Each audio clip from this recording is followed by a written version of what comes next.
Welcome students, आपके आज के इस वीडियो लेक्चर में आपका स्वागत है।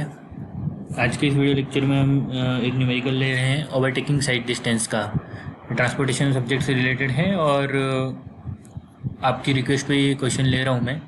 काफ़ी इजी है, बस आपको स्केच बनाने में ध्यान रखना है कि अगर आपने एक बार स्केच प्रॉपर बना दिया तो फिर मिस्टेक नहीं होगी। क्या हो, अभी जो आपके कमेंट्स आए हैं उसके अकॉर्डिंग मिस्टेक ये हो रही है कि आप कोई तो डिस्टेंस को डबल ले लेते हो या फिर कुछ पोर्शन को काउंट करना भूल जाते हो। दूसरी प्रॉब्लम ये आ रही है कि आपने स्टेप्स वाइज इसको याद कर लिया है। ठीक है, तो अप्रोच वही है, फॉर्मूले वही हैं, क्योंकि एम्पिरिकल टाइप एक फार्मूला आता है इसमें बीच में, तो उसी अप्रोच से हम इसको सॉल्व करेंगे। लेकिन मेरा ये मानना है कि जब ये वीडियो ख़त्म हो जाएगा आप उसको देख लेंगे, उसके बाद में आपको बिना कुछ बाय हार्ट किए इस क्वेश्चन को सॉल्व कर लोगे। तो क्वेश्चन क्या है हमारा, on a two way traffic road the speed of overtaking vehicle are 65 and 40 kilometre overtaking and overtaken. Sorry, यहाँ पे थोड़ा रह गया है, speed of overtaking and overtaken vehicles are 65 and 40 kilometers per hour if the average acceleration is 0.92 meter per second square. Determine the overtaking side distance indicating the details of overtaking operations. तो basically क्या है यहाँ पर question में, कौन कौन से important हमारे लिए बनते हैं डेटा कि एक तो ये टू वे ट्रैफिक है। ठीक है, टू वे ट्रैफिक और वन वे ट्रैफिक है, इस चीज़ का आपको बहुत ध्यान रखना है, क्योंकि आगे जाके जब लास्ट में मैं एंड में आपको बताऊंगा कि इसका क्या फ़र्क पड़ता है, टू वे ट्रैफिक है या फिर वन वे ट्रैफिक है। फिर the speed of overtaking vehicle, overtaking and overtaken. तो ओवरटेकिंग मतलब कि जो व्हीकल मेरा ओवरटेक कर रहा है उसका स्पीड कितना है, 65 किलोमीटर पर आवर, और जो व्हीकल ओवरटेकन जिसको कि ओवरटेक किया जा रहा है उसका स्पीड क्या है, 40 किलोमीटर पर आवर। तो ये बहुत ऑब्वियस चीज़ है कि जिसको ओवरटेक किया जा रहा है वो स्लो स्पीड से चलेगा, जो ओवरटेक करना चाह रहा है उसको स्पीड अपनी बढ़ानी पड़ेगी। तो इफ़ द एवरेज एक्सीलरेशन की कुछ वैल्यू है, ये कहीं ना कहीं यूज़ होता होगा, और हमें निकालना है ओवरटेकिंग साइड डिस्टेंस। तो इस तरह का कुछ स्केच है हमारा, इस स्केच को समझ लीजिए आप, तो सब कुछ ईजी हो जाएगा। इस पोजीशन पे क्या है कि ये जो मेरा बी है, ये व्हीकल जो धीरे की स्पीड से चल रहा है जिसको कि ओवरटेक किया जाना है, और ए ने इस पोजीशन पे जहाँ पे अभी राइट किया हुआ है वहाँ से आपका एक्चुअल कैलकुलेशन शुरू होगा। यहाँ पे इसने क्या सोचा, अभी देखो ये ए है वो पीछे कहीं से तो आ रहा है, तो वो कोई तो स्पीड से आ रहा है, तो जो कि यहाँ पे हमारे यहाँ पे 65 किलोमीटर पर आवर दे रखी है, लेकिन कंसेप्ट समझने के लिए हम क्या मान के चल रहे हैं कि वो डिज़ाइन स्पीड से आ रहा है। ठीक है, रोड की डिज़ाइन स्पीड को मैं कैपिटल वी लिख रहा हूँ अभी के लिए, और सिर्फ वी लिख रहा हूँ, और जो मेरी व्हीकल बाकी की पर्टिकुलर होगी उसको मैं वी बी वी सी इस तरीके से लिखूँगा। ठीक है, तो ये अपनी स्पीड से आ रहा था, अभी जो राइट किया वो इस पोजीशन पे जाके इसने क्या सोचा कि ये जो आगे बी व्हीकल चल रहा है, बी व्हीकल यहाँ कहीं तो चल रहा होगा सपोज रैंडम, ठीक है यहाँ, तो उस बी व्हीकल को मुझे ओवरटेक करना है। तो यहाँ से अपना ऑपरेशन शुरू। अब वो क्या करेगा, किसी व्हीकल को आपको ओवरटेक करना है तो आप क्या करोगे, पहले अपनी स्पीड कम करोगे और उसके एकदम पीछे तक जाओगे। तो यहाँ से लेके यहाँ तक उसने क्या सोचा कि अपनी स्पीड को कम किया है। अब इसके दिमाग में क्या है कि मेरे को ओवरटेक करना है। अब इस पोजीशन से जब आप देख रहे हो सेकंड पोजीशन जो मेरी है ए की, वहाँ से उसने ओवरटेक करना शुरू किया, और फिर ओवरटेक करने के बाद में कुछ डिस्टेंस के बाद कवर हो जाएगी। उसके बाद में यहाँ पे ये उसकी पोजीशन नंबर 3 है, व्हीकल की मेरी पोजीशन नंबर 3 है। तो यहाँ पे इसने सोचा कि ओवरटेक करना है, यहाँ पर उसे ओवरटेक करना स्टार्ट किया और यहाँ पे पहुँचा। तो मेरा जब व्हीकल 2 से 3 पहुँचा है ए व्हीकल, तब बी भी थोड़ा अपनी स्पीड से तो चल ही रहा है, तो बी भी यहाँ से लेके यहाँ तक पहुँचेगा। तो इस पूरे ऑपरेशन को कैलकुलेट, और तब क्या हो रहा है कि टू वे व्हीकल है, ट्रैफिक टू वे है मेरा, ये रोड अगर टू वे है क्वेश्चन में जैसे कि दे रखा है, तो सामने से एक व्हीकल आ रहा होगा, हमें ये ध्यान रखना है कि ओवरटेक करे तब तक सामने वाले व्हीकल से भी एक्सीडेंट ना हो जाए, कोलिजन ना हो जाए। तो सामने से एक व्हीकल आ रहा है, जब इसने यहाँ सोचना शुरू किया कि मैं ओवरटेक करना शुरू किया, तब उसकी भी ये पहली पोजीशन है और ये इसकी दूसरी पोजीशन है जब ओवरटेक कर चुका है। तो शुरू किया ओवरटेक से एंड तक, तो ये व्हीकल तो अपनी क्या है डिज़ाइन स्पीड से चलेगा। तो अगर ये टू वे ट्रैफिक है तो, अगर टू वे ट्रैफिक नहीं है तो ये वाला ऑपरेशन सी व्हीकल का ऑपरेशन है वो तो आउट ऑफ द सीन हो जाएगा। अब इस पूरे स्केच को हमने 3 पार्ट में डिवाइड किया है। एक तो D1 क्या है, जब मेरे व्हीकल ने सोचना शुरू किया कि ओवरटेक करना है और अपनी स्पीड को कम किया जिस व्हीकल को ओवरटेक करना था। फिर पूरा ओवरटेकिंग ऑपरेशन को हमने D2 बोल रखा है, और जो मेरा मूवमेंट है इस पूरे ऑपरेशन के दौरान सी व्हीकल का, उसको हमने D3 बोल रखा है। अब D2 को भी 2 पार्ट में डिवाइड किया है, B और S एंड S। तो बेसिकली ये B+2S हो जाएगा। B क्या है कि जितने टाइम में ओवरटेक ऑपरेशन किया है, इसने ओवरटेक करना स्टार्ट करके ए ने ओवरटेक कर चुका है, उस टाइम में मेरा बी व्हीकल का कितना मूवमेंट है। तो हम अगर D1, D2, D3 निकालेंगे तो ये डिस्टेंस क्या है, ये डिस्टेंस वो डिस्टेंस है जो कि ओवरटेकिंग करने के लिए चाहिए without collision from vehicle coming from other sides, और या फिर विथ सेफ्टी के साथ में अगर आप ओवरटेक कर लेते हो उसके लिए जितनी डिस्टेंस चाहिए वो। तो अगर टू वे व्हीकल है तो क्या हो जाएगा, टू वे ट्रैफिक है तो D1 + D2 + D3।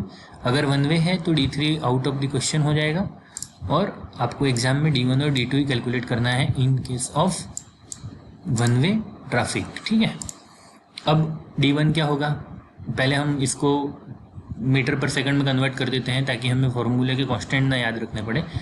तो ओवरटेक होने वाला व्हीकल कौन सा है, ओवरटेकन व्हीकल VB, तो उसका स्पीड है 40 km/h, तो दैट इज़ 11.11 मीटर पर सेकंड। VC डिज़ाइन स्पीड से चल रहा है तो 65 km/h, 18.05 मीटर पर सेकंड। अब D1 क्या होगा, D1 के लिए आपको डिस्टेंस निकालनी है, वेलोसिटी पता है, वेलोसिटी क्या है, ए ने अपनी वेलोसिटी क्या एक्वायर कर ली थी 1 पोजीशन पे जाके, बी वाले की। पहले आप ओवरटेक करने के लिए जिस व्हीकल को ओवरटेक करना है उसकी स्पीड को अटेंड करते हो, है ना। तो इस पोजीशन पे D1 के दौरान मेरी ए व्हीकल की स्पीड क्या है, VB, और TR क्या है मेरा रिएक्शन टाइम। आपने PIEV थ्योरी में पढ़ा है या फिर स्टॉपिंग साइड डिस्टेंस के कंसेप्ट में आपको पता है। तो उस समय हम क्या करते हैं, ब्रेक लगाने की बात होती है तो रिएक्शन टाइम को 2.5 सेकंड लेते हैं, लेकिन वो उस टाइम में ब्रेक लगने के बाद वाला आधा सेकंड भी काउंट होता है, लेकिन यहाँ पर आपको ब्रेक नहीं लगाना है। तो बेसिकली रिएक्शन टाइम आप क्या लोगे इस न्यूमेरिकल में 2, और व्हीकल की स्पीड D1 में क्या होगी, मेरे ए व्हीकल की स्पीड D1 के दौरान VB, तो 11.11 × 2 दैट इज़ 22.2 मीटर। ये हो गया D1। पहले मैं आपको सीधा D3 पे लेके जाता हूँ। D3 में क्या है, क्योंकि आपको वेलोसिटी पता है। चलो अब D3 की बात बंद, और टाइम कितना ओवरटेकिंग करने में कितना टाइम लगा वो, तो यहाँ पर भी सीधा वेलोसिटी इंटू टाइम मिल जाएगा, करने से D3 मिल जाएगा, लेकिन अभी हमको टाइम कितना लगा ये नहीं पता है। अब D2 कैसे कैलकुलेट करोगे, B+2S, ठीक है।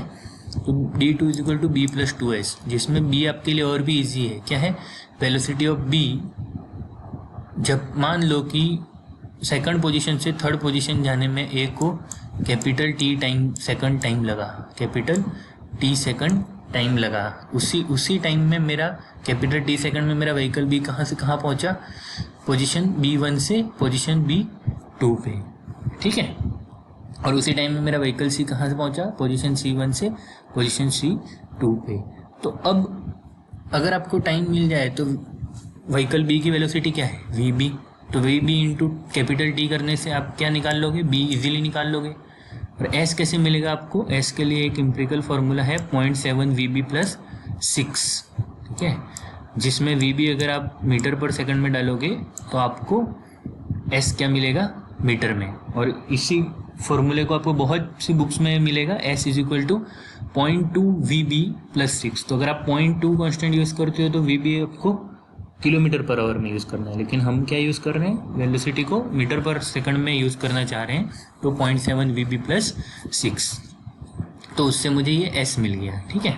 तो वहाँ से मैंने निकाल लिया मेरा S का वैल्यू क्या है, VB क्या था 11.11, तो 13.78 मीटर, है ना। अब आपको T, कैपिटल T की ज़रूरत है, तो कैपिटल T का क्या फॉर्मूला है मेरा, T = √4S/A। A क्या है, एक्सीलरेशन, तो 4S हमने यहाँ से 13.78, और A का वैल्यू क्वेश्चन में दे रखा है 0.92 मीटर पर सेकंड स्क्वायर, ठीक है। तो उसको हमने डाला तो T कितना मिल गया मेरे को, T मेरे को मिल गया 7.74 सेकंड। तो पोजीशन 2 से पोजीशन 3 तक पहुंचने में कितना टाइम लगा है मेरे व्हीकल ए को, 7.74 सेकंड। और उसी टाइम में ही मेरे बी व्हीकल ने कितना डिस्टेंस ट्रैवल किया है, स्मॉल बी। तो स्मॉल बी की वैल्यू क्या आ जाएगी मेरी, V B into T, capital T. ठीक है, तो वी बी कितना था मेरा 11.11 मल्टीपल विथ कैपिटल टी 7.74, तो 85.98 मीटर आया। अब D2 क्या है मेरा, B प्लस 2S, तो B कितना हो गया 85.98 प्लस 2 का 2 और S क्या है 13.78, तो D2 कितना आया 113.54 मीटर। और D3 क्या है मेरा, D3 क्या है मेरा, व्हीकल जो मेरा C है वो डिज़ाइन स्पीड से T सेकंड में कितना मूवमेंट करता है। तो डिज़ाइन स्पीड जो कि मेरे ओवरटेक करने वाले व्हीकल की स्पीड होगी मल्टीपल विथ T, तो कैपिटल V कितना है मेरा 18.05 मीटर पर सेकंड मल्टीपल विथ 7.74, जो कि आपका इस स्क्वायर में दिख रहा है, रेक्टेंगल में दिख रहा है सॉरी। तो ये आया मेरा 139.71 मीटर। तो टोटल ओवरटेकिंग साइड डिस्टेंस क्या हो जाएगा, D1 plus D2 plus D3। तो इक्वेशन D2 जो है उसको 2 दे दो और D3 को 3 लिख दो, तो बेसिकली 1 प्लस 2 प्लस 3 है ना। तो इस तरीके से 22.22 प्लस 113.54 प्लस 139.71, तो overtaking side distance is equal to 275.46 metre है ना। अब IRC क्या रिकमेंड करता है, मिनिमम ओवरटेकिंग जोन कितना होना चाहिए, 3 टाइम्स ऑफ OHD। तो हम लोग को एग्जाम में ये भी लिखना है कैलकुलेट करके। और डिजायरेबल मिनिमम तो इतना होना ही चाहिए, जहाँ पे रेस्ट्रिक्शन है वो वहाँ पर लैंड की, अगर लैंड की रेस्ट्रिक्शंस नहीं है तो डिजायरेबल ओवरटेकिंग जोन कितना होना चाहिए, 5 टाइम्स ऑफ OHD। तो आपको लास्ट में ये कैलकुलेशंस भी दिखानी है। इस तरीके से आपका ये ओवरटेकिंग साइड डिस्टेंस का क्वेश्चन न्यूमेरिकल खत्म होता है। अगर आपको कुछ डाउट है तो आप कमेंट सेक्शन में पूछ सकते हैं। Thank you very much.